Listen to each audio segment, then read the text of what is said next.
एक ओंकार सतनाम करता पुरख निरभौ निर्वैर अकाल मूरत अजूनी सैभ भंग गुरप्रसाद जप आद सच जुगाद सच है भी सच नानक होसी भी सच।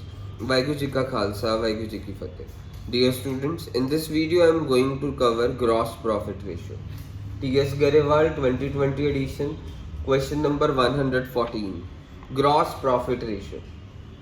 क्वेश्चन देखिएगा क्या दिया होगा। नेट सेल्स दे रखी है, net sales 4 lakh and gross profit 25% on cost.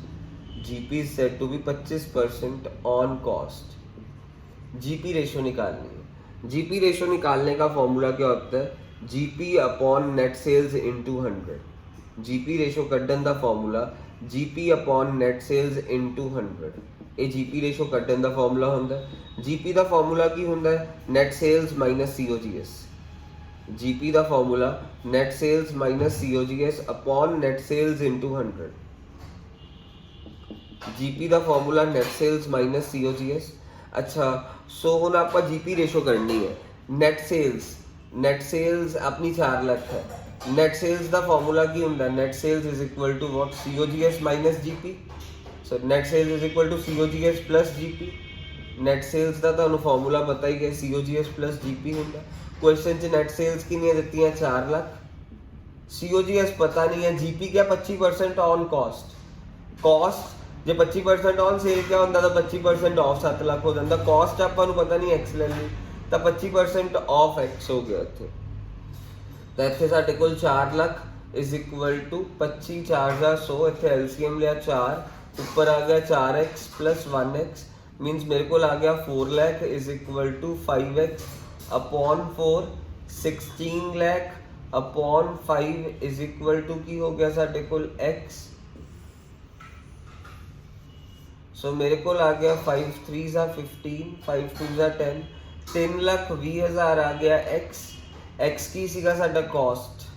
सो हुण आपां इत्थे फॉर्मूला च वैल्यूज फिल कर देने। एक्स साडी कॉस्ट सी जो असीं कढ ली COGS।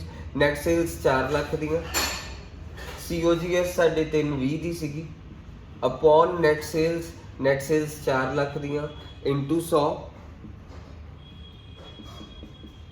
सो 80,000 अपॉन 4 लाख इनटू 100। सो ਇਹਨੂੰ सॉल्व ਕਰਿਆ ਅਸੀਂ। ਇੱਥੇ ਜ਼ੀਰੋਸ ਕੱਟ ਵਿਦ ਜ਼ੀਰੋਸ, 4 ਜ਼ੀਰੋਸ ਕੱਟੀਆਂ ਗਈਆਂ ਇੱਥੋਂ ਦੀ ਇੱਦਾਂ। 4 2 0 20% GP ਰੇਸ਼ੋ ਆ ਗਈ, ਕਿਉਂਕਿ ਮਲਟੀਪਲਾਈ ਬਾਈ ਜਦੋਂ ਵੀ 100 ਹੋਏ ਨਾ ਰੇਸ਼ੋ ਪਰਸੈਂਟੇਜ ਵਿੱਚ ਆਉਂਦੀ ਹੈ।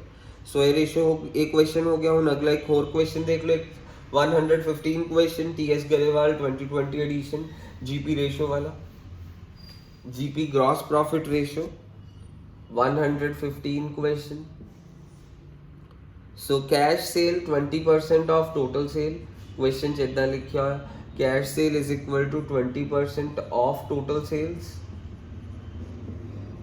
फिर उस तो बाद तुहानू दिता है क्रेडिट सेल्स 5 लाख दी, क्रेडिट सेल्स 5 लाख दी दित्ती, क्रेडिट सेल्स 5 लाख दी, परचेज दित्ती है 4 लाख दी। आ जी जो क्वेश्चन च दिता मैं क्वेश्चन भी लिख दिता। परचेज 4 लाख दी दित्ती है।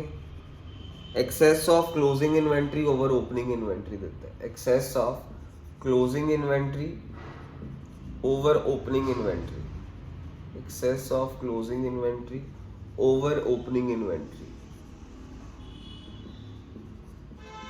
एक क्वेश्चन दी है कितनी दी है? Excess of closing inventory over opening inventory question दी है आपां नूं 25,000 ये दी है। सो ਆਪਾਂ जीपी रेशो करनी है। जीपी रेशो का फॉर्मूला की है? GP over net sales into 100। GP ratio का ਤੁਹਾਨੂੰ ਸਾਰਿਆਂ ਨੂੰ ਹੀ ਫਾਰਮੂਲਾ ਪਤਾ ਹੈ, GP divided by net sales multiply by 100। GP का फॉर्मूला की है? Net sales minus COGS। GP का formula net sales minus COGS upon net sales multiply by 100। अच्छा, सानू क्वेश्चन च पहला सेल्स की इन्फॉर्मेशन ये दी है। क्रेडिट सेल 5 लाख है तो cash sale 20% of total sale है। अच्छा, हुण मैं इत्थों दी सॉल्व करके दिखा रहा। जो cash sale 20% of total sale है तो फिर उधारी वाली सेल कितनी होगी? 80% ऑफ टोटल सेल। आ सोल्यूशन का ही पार्ट है। 80% ऑफ सेल होगी उधारी वाली sale, 80% of total sales, credit sale is equal to 80% of total sale. उधारी वाली सेल दिती कितनी है 5 लाख, उधारी वाली sale 5 lakh, 80% of total sale, total sale तुहानू पता नहीं है, 80% of total sales, so 5 lakh into 100 divided by 80 is equal to total sales, 0 cut with 0, then 8 6 are 48, 8 2 are 16, then 8 2 are 16, then अपने को हो गया 8 5 6,25,000, 6,25,000 आ गई साढ़े कोल टोटल है सेल, टोटल सेल 625 आ गई, 6,25,000 साढ़े कोल टोटल सेल्स आ गई ने, सेल आ गई टोटल सेल 625, सो उस तो बाद चली net sales minus COGS, net sales असी साढ़े कोल 625 दा आ गई, नेट सेल्स टोटल सेल्स साढ़े 625 आई, साढ़े कोल cash sale 20% of total sale है, तो असी लिखिया उधारी वाली sale 80% of total sale, so उधारी वाली सेल 5 लाख सीगियां, क्वेश्चन च दित्तियां हुई है 80% of total sales, so total sales साढ़े कोल 625 दी आ गई, सो नेट सेल्स 625 आ गया, सो 625 माइनस COGS सानू दिता नहीं होया, COGS सानू कटना पएगा, या तो दिता होए किसी तरीके, नहीं दिता क्वेश्चन तो असी COGS का फॉर्मूला लगा के COGS कटांगे, क्योंकि सानू परचेज वगैरह दिता है तो मतलब COGS का फॉर्मूला लगेगा। COGS का तुहानू फॉर्मूला पता की है, formula COGS is equal to opening stock plus net purchases plus direct expenses minus closing stock. मैं इत्थे करके दिखा रहा तुहानू। सो COGS का असीं फॉर्मूला लगा देंगे। COGS का फॉर्मूला लगाया opening stock, COGS is equal to opening stock plus net purchases plus direct expenses